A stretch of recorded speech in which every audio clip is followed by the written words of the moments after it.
గోదావరి లోయ బొగ్గుగని కార్మిక సంఘం జీఎల్బీకేఎస్ ఐఎఫ్టీయూ RG1 డివిజన్ కమిటీ సమావేశం గోదావరికని ఐఎఫ్టీయూ కార్యాలయంలో జరిగింది. సందర్భంగా గోదావరి లోయ బొగ్గుగని కార్మిక సంఘం RG1 డివిజన్ కార్యదర్శి చింతల శేఖర్ మాట్లాడుతూ సింగరేణి కార్మికులు సంవత్సరంలో తప్పనిసరిగా 150 మాస్టర్లు ఉండాలని, లేని ఎడల వారిపై చర్యలు తీసుకుంటామని సింగరేణి యాజమాన్యం సర్కులర్ విడుదల చేసిందని, ఇది గైర్హాజరు అవుతున్న కార్మికులను డ్యూటీలు చేయించేందుకు ఉద్దేశించబడిన సర్కులర్ అని యాజమాన్యం నమ్మించే ప్రయత్నం చేస్తుందన్నారు. ఇది కార్మికులను ఉదయించాలని తమ లక్ష్యాన్ని దొడ్డిదారణ అమలు చేసే ప్రయత్నమని, ఈ లక్ష్యంతోనే తీవ్ర అనారోగ్యంతో పనిచేయలేని పరిస్థితిలో ఉన్న కార్మికులను మెడికల్ అండ్ ఫీడ్ చేయాల్సి ఉండగా వారిని ఫిట్ చేశారని వారసుల ఉద్యోగాలు ఎగ్గొట్టే కుట్రకు ఒడిగట్టిందన్నారు.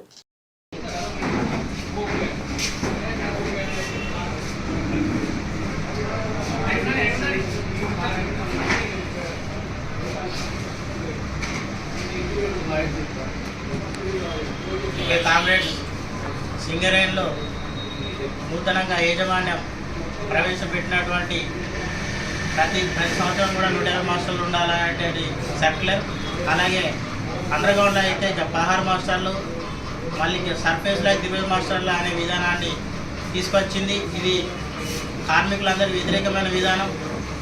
దీనివల్ల కార్మికుల్లో చాలా భయోందోళనకు గురవుతున్నటువంటి సందర్భం ఉన్నది. సింగరేణి ఇలాంటి సర్క్యులర్ అంతా కూడా కార్మికులను ఎంతైనా కొంత మట్టుకు డిస్మిస్ చేయాలి కార్మికులనే ఉద్దేశంతో ఇలాంటి సర్క్యులర్ తీసుకురావడం జరిగింది.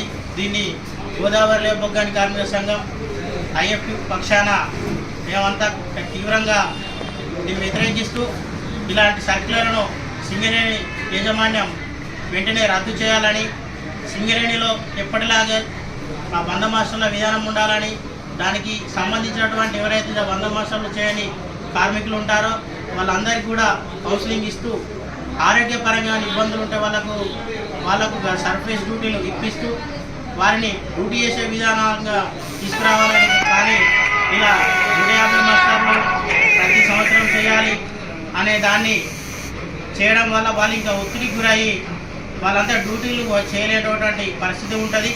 దానివల్ల ఉద్యోగాలు కోల్పోతారు. కొన్ని వేలాది మంది కార్మికులు దీనివల్ల డిస్మిస్ అయ్యే పరిస్థితి ఉన్నది. వాళ్ళందరి జీవితాలన్నీ పాడే